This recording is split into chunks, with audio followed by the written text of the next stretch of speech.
கோவை தமிழ்நாடு வேளாண்மை பல்கலைக்கழகத்தில் சிறுதானியங்களிலிருந்து மதிப்பூட்டப்பட்ட உணவுப் பொருட்களை தயாரிக்கும் பயிற்சி நவம்பர் 11 மற்றும் 12, 2025 அன்று நடைபெறவுள்ளது. சிறுதானிய வகைகளான கேழ்வரகு, கம்பு, சோளம், சாமை, திணை, பனிவரகு போன்றவை சத்துக்கள் நிறைந்தவை என்றாலும் நகர்ப்புறங்களில் கேழ்வரகு மட்டும் பெரிதும் பயன்பாட்டில் உள்ளது. இதனால் சிறுதானியங்களின் பயன்பாட்டை விரிவுபடுத்தும் நோக்கில் அவற்றை உபயோகித்து பாரம்பரிய உணவுகள், பிழிதல், அடுமனை பொருட்கள் மற்றும் உடனடி தயார்நிலை உணவுகள் போன்ற மதிப்பூட்டப்பட்ட தயாரிப்பு முறைகள் குறித்த பயிற்சி அளிக்கப்படுகிறது. பயிற்சியில் பங்கேற்க விரும்புவோர் ரூபாய் 1770 கட்டணத்தை பயிற்சி முதல் நாள் அன்று செலுத்தலாம்.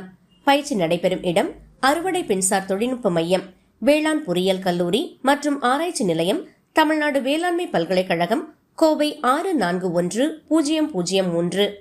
பயிற்சி நேரம் காலை 9 மணி முதல் மாலை 5 மணி வரை. பேருந்து நிறுத்தம் வாயில் எண் 7, மருதமலை சாலை வழியாக தமிழ்நாடு வேளாண்மை பல்கலைக்கழகம்.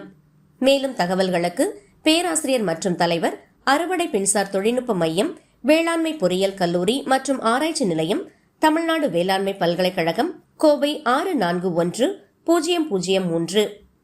தொடர்பு எண் 9488518268. மின்னஞ்சல் phtc@tnau.ac.in என தெரிவிக்கப்பட்டுள்ளது.